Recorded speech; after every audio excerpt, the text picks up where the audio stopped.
I'm Ric Edelman. How can you protect your privacy in today's digital age? I'll bring you advice from one of America's top privacy experts. And when is it too late to start saving for retirement? I'll give you the answer. And what's the best way to handle your money during retirement? All that and more on this edition of The Truth About Money.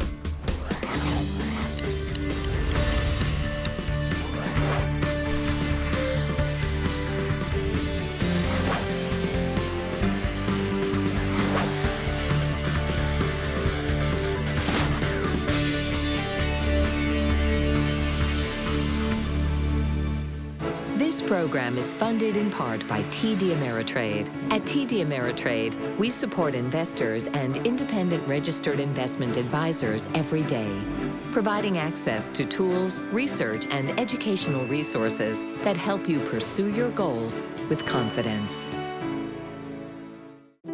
I'm Ed Burns. I've spent a lot of time around cameras. However, I've never actually swallowed one before. Till now. It's a camera the size of a pill that lets your doctor see inside of you. That's kind of awesome.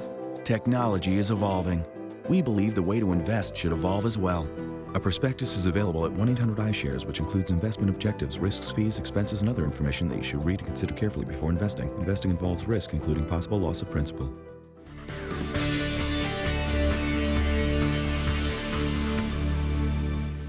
I'm Ric Edelman. The truth about money is that it needs to be invested to grow, but where should your money be invested? My answer makes dollars and cents.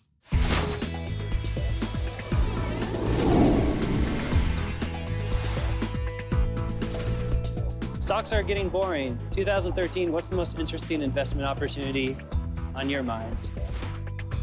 Stocks are getting boring? I didn't realize you were supposed to be seeking excitement from your investment portfolio. Investing isn't about excitement, it's about achieving goals. And I would love nothing better than to have an incredibly boring experience that made me an awful lot of money. If you want excitement, go find it somewhere else. Don't seek it from your investment portfolio, because if you want to see some excitement, I can show you a lot of people in Wall Street graveyards who went broke in a very exciting way. And here's another question. Hi, Rick. My name is Sylvester. I'm 23 years old, and I wanted to know if now would be the appropriate time to start investing in a 401k plan, or should I wait a few years? You're driving in a car and you see a red light. Should you start hitting the brake before you get there, or wait until you arrive at the intersection? Clearly, financial planning is an awful lot like driving, and advanced preparation, advanced action is the way that you have a safe, smooth trip.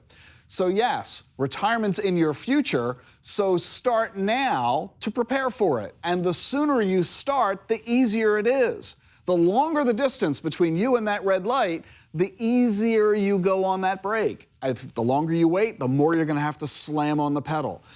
In other words, when it comes to retirement planning, if you start now, you only have to save a few bucks every month. But if you wait a few more years and a few more years after that, you now have to start saving huge amounts of money, much more than you might be able to do. So take full advantage of your youth. It's the one asset that is truly irreplaceable. Take full advantage of it. Join your 401k right now to the maximum your boss allows on a pre-tax basis, and put all of those contributions into stock funds. We go from New York to Hollywood to ask just one question, Celebrity Edition. What's the biggest financial mistake you've ever made? Probably the most embarrassing time of my life was when I had to go home as an adult after I got divorced, and I had to borrow money from my parents. And, I wasn't like in my 20s. I was, well into my 30s and maybe even early 40s, because I had bounced around the country and had jobs, lost jobs, got new jobs. And it was very, very difficult. I think the main mistake that people in our business makes, athletes do the same, is you think that money is going to continue to come in year after year after year. And it only happens for a certain period of time. At times, I got caught up in that old thing of, oh boy, this is never going to end. When I was doing game show after game show after game show and making tremendous money for myself in my time, I thought this is great. But it stops eventually. Somebody else gets hot, and there's another show for somebody else. But fortunately, we did put money aside for that rainy day. Lots of people make financial mistakes. A great way to avoid those mistakes is to ask questions to a financial expert. That's why I recently spent the evening helping people navigate financial hurdles at the historic Weinberg Theater in Frederick, Maryland. Hi, Rick. I was wondering what you would say to somebody who is approaching middle age and has kind of done everything wrong at this point. So, I mean, on the plus side, and by the way, I'm asking for a friend, but on the plus side, this person has very little debt, but then also 0 assets and maybe a bad credit rating that they don't really know how to deal with. Yeah, what would you say?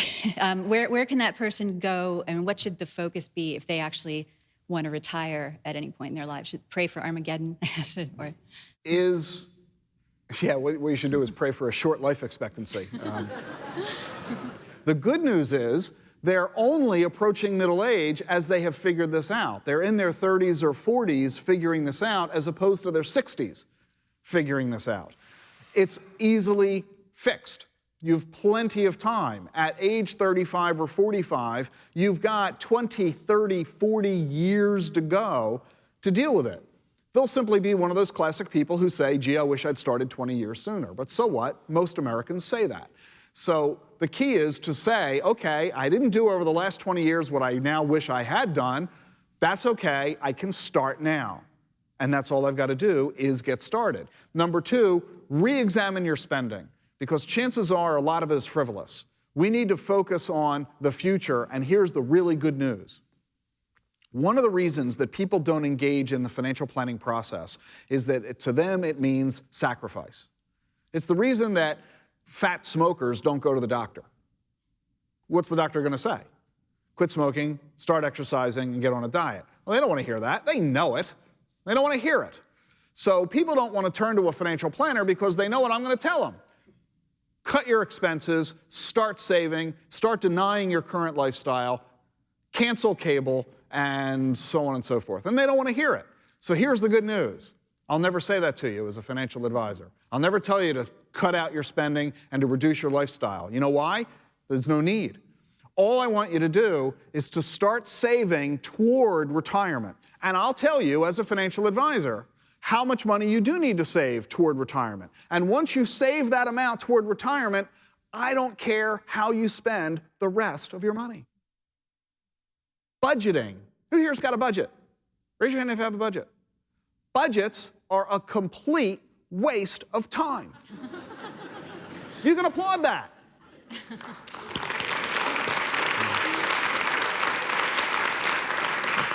The reason that budgets are a waste of time is that a budget is a promise of how you're going to spend money. Congress has a budget. What good does it do them? The budget doesn't take into account the realities of life. Oh, my sister's getting married. That wasn't in my budget, so I obviously can't buy her a present or be joining the bridal party. Oh, I wasn't counting on my car breaking down. It wasn't in my budget. Life happens, and budgets never prove to be realistic. They're drudgery. They're a waste of time. Nobody ever manages to their budget correctly, and the few who do tend to be really boring people.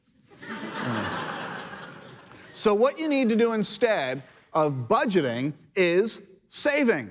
And if you save enough toward your goals, whether it's buying a car or a house or college for the kids or weddings for children or your own retirement, once you're saving enough for that, the rest of your money, spend it however you want. So your friend will discover that this isn't nearly as awful. Oh, is it really you? Golly. I just better come clean. It's not so intimidating after all. It's not so scary after all. People who fear the dentist usually discover it wasn't so bad. Dentistry today is such a sophisticated field due to technology, it really ain't so bad. And people discover that about the financial planning process too. In fact, you know what gets really interesting? Once people begin to discover how easy it is to save, we can make saving really painless. Through paycheck contributions at work and automatic deposits into savings accounts and investment accounts, you don't even notice it's happening. You turn around one day and you see how much money you've saved without even trying. You know what your reaction is? Cool.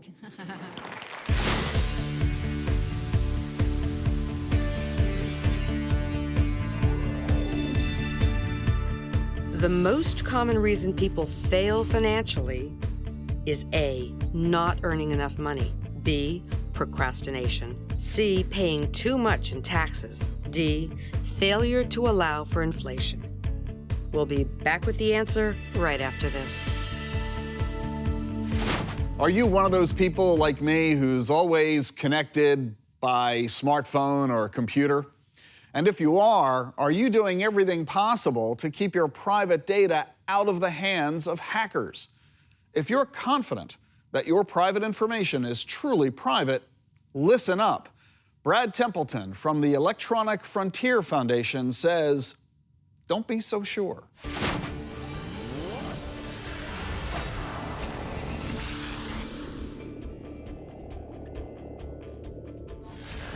The Electronic Frontier Foundation is devoted to the question of civil rights and how they change as we move into the digital world. And one of the issues that we worry about a lot is privacy. We believe that your email should require a warrant to access, just the same way your paper mail did. And this is not as clear in the old law. Nobody really cares much about their privacy until they lose it. It's unfortunately true. They've even done little experiments in malls where they'll hand out things saying you might win a free iPhone if you'll tell us your email address or user ID and password. And half to 3/4 of the ones they get are correct. People hand them in for just that little chance at an iPhone. These people haven't seen the invasions that people who've seen identity theft and other problems go on. We sometimes, not entirely jokingly, suggest the world needs a data Valdez, something that brings home to people exactly what's going on, as the Exxon Valdez did with oil. Are we going to see such a day? Well, we've seen little small ones. How many of you have encountered a notice from some company saying, oh, sorry, our password database got compromised. You'd better change all the passwords you have everywhere on the web. A senior executive at a Fortune 500 company was quoted in the Wall Street Journal not long ago saying that every company in the Fortune 500 has been hacked, and if they think that they haven't, it's only because they don't realize they've been hacked. It's true. It's a bit of a wonder, actually, how we get along so well when our computers are so vulnerable. Demonstrations like the recent Stuxnet attack, which admittedly was done by intelligence agencies against the Iranian nuclear refinement facilities, but they show you just how possible it is for a determined attacker to get into anything if they think the value is high. I know as a financial advisor, one of the big fears we have is protection of data for our clients. We have seen far too many incidents of people losing their money, losing their assets to privacy theft. So the need for privacy, no question, is there. But in today's environment, is it a losing battle? Can we protect privacy? Well, what's your salary? Most people don't like to answer that question. So, people have this concept of privacy. We want to protect our financial data, certainly. So in order to protect it, it's hard to come up with the answers. So I walk into a retail store. They have a camera that takes my photo as I arrive.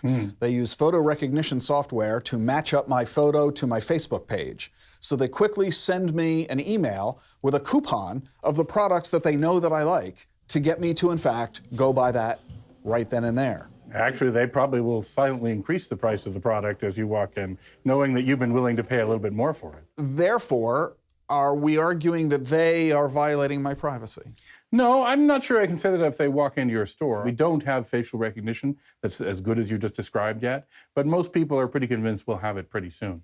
And it will be possible to track all of your activities and tie it to your social networking, and that will be done by levels of government as well as corporations. So we need to do two things simultaneously. We need to be diligent about our own personal data, and we need to pay attention to what's going on in society to take care of the nation as a whole. No, and there's a third thing which is even scarier. What's that? Which is we actually have to worry about the technology of the future, because we are recording everything that we do today. Those recordings can be fed in, and all those Flickr photos of you that were taken by tourists in squares so you didn't even realize you were being photographed but they were put up online. There will be software in the future decades that's going to be able to pull that out and learn the story of your life into the past.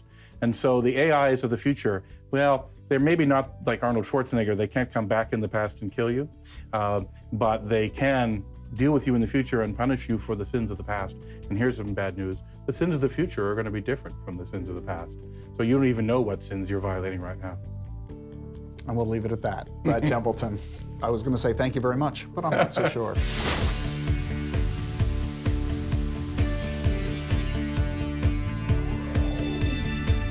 What is the most common reason people fail financially?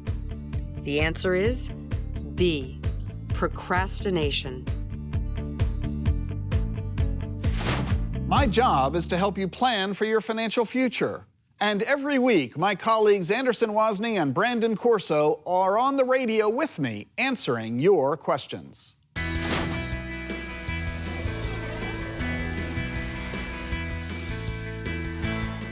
Rick, welcome to the program. Good morning. So I am one of the lucky ones. I will be 50 this December, and I'm retiring after 29 years with the federal government. I'm trying to decide what's my best option for my TSP fund. That's right now at about $350,000. First, congratulations on your upcoming retirement. Second, congratulations on amassing such a large amount of money in your retirement plan. Good for you. Are you going to truly retire, or are you going to go work somewhere else and be a double dipper? I'm going to work somewhere else and be a double dipper for 4 years and then retire completely. Good for you. Okay. So what do we do about the thrift savings plan, which is the federal government's version of a 401k, basically? Right. Normally, it would be just a very simple process of rolling it over to an IRA. So moving it from the employer plan where you have limited options and you have no control once you're gone, really, aside from just those limited options and you're no longer employed, to an IRA where you have a broad array of investment choices and much more control. So the advantage of leaving the money where it is in the thrift savings plan is that the thrift plan is the cheapest retirement program out there. The choices offered are virtually free. Mm-hmm. Not totally, but darn close. But they are also very limited. There are only 5 choices. Yeah, 5 options. Then there's the L funds, which are just accumulations of the other 5.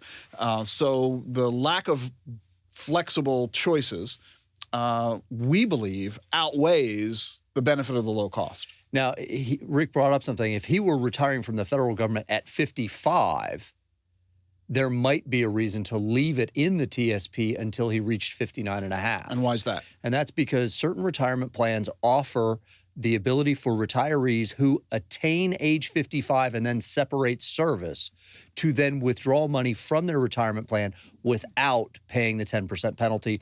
So in that case, you could make an argument for potentially leaving it there until he could get the money at 59 and a half without that kind of hassle. And I'm going to just plead a little bit of we're not sure about this. I don't know if he separates now that he has that option. Now, there's the third choice. You've cited 2 of them. One, leave the money where it is in the TSP, even though he leaves the government. Second choice, roll it over to an IRA, which would be our preference, because this way he's in total control of the money. He can invest it however he wants. He can deal with the distributions as required more easily, and so on. But there's a third option, Brandon, and that is to roll it over to his new employer. That's right. In almost all cases today, if you have a 401k, it will allow for a rollover. You do have to check because some plan documents don't allow it. So why might you go that option? One would be simplicity. Instead of having 2 accounts, you could have 1. And then if you just were really in love with the investment options in your new 401k, maybe it makes sense. In some cases, there are people that do it for some asset protection. So we've raised 3 options now. Leave it where it is, roll it to an IRA, roll it to the new employer. There is, of course, a 4th option. Spend it? Just spend the money. So talk with a financial advisor about this and make sure you make the decision in context of the rest of your savings and investing. Too often people do it with a silo, where they only focus on this one narrow question without regard to other issues.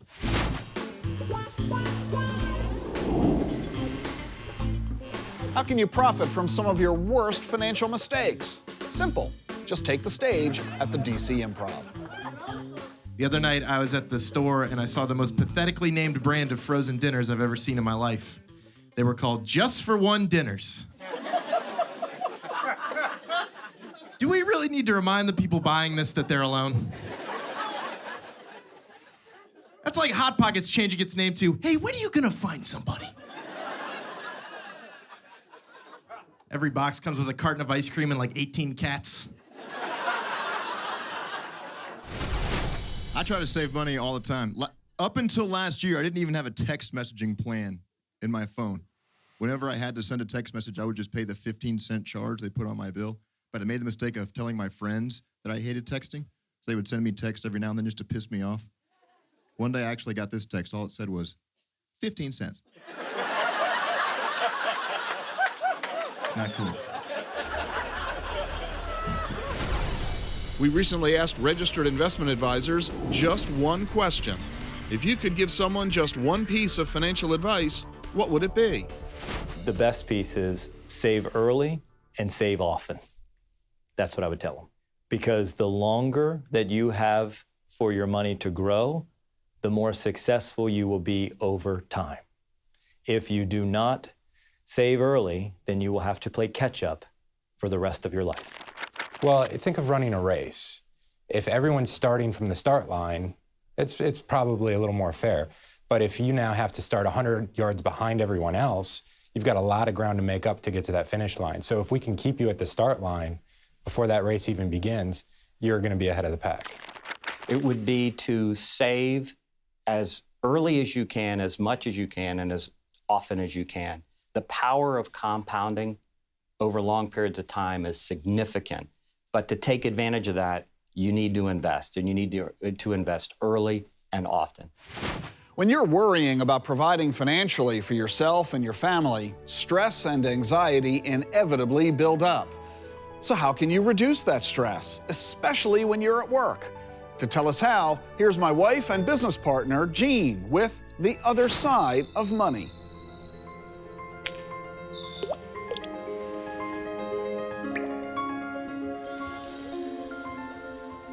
I want to talk about 4 areas that we can actually add to our calendar for our workplace that will help create a little bit of balance and reduce our stress a little bit.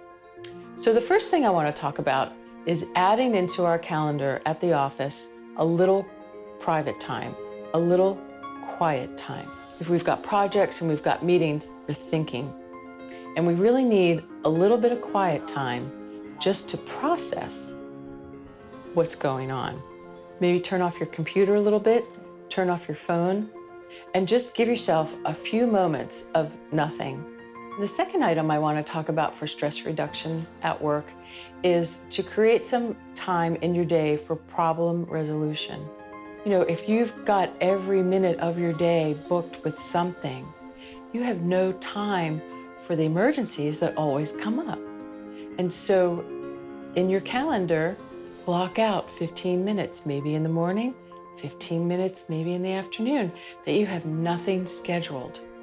And you'd be surprised how they naturally fill up with things that need to get done. So the third thing that you can do is actually realize that all your little coffee breaks or tea breaks or bathroom breaks, they actually add up. And you need to account for that in your day. You know, if you're on a tight schedule, maybe you got to plan it. And so I call it personal time. So schedule in your personal time. And then the fourth one is adding time in to arrive early. If we're rushed or we're running late, it just adds stress to us. So we need to plan that time in our day. We need to leave the hour early or half hour early, whatever it is, but we've got to put it in the schedule. So those are 4 nice tips to help reduce some stress at work. Thanks, Jean. Some final words about what we've learned in this week's program. To protect yourself from high-tech identity theft, keep your private information secure and consider how tomorrow's technology might impact your privacy. Stocks are boring. Deal with it and get your excitement elsewhere. And when you retire, think carefully. An expert advisor can help you with ideas about where to invest your money. And that's The Truth About Money. I'm Ric Edelman. See you next time. To learn more about the topics we discussed on this episode and a chance to ask your questions, visit our website at truthaboutmoneytv.com. And stay connected by liking us on Facebook and following us on Twitter.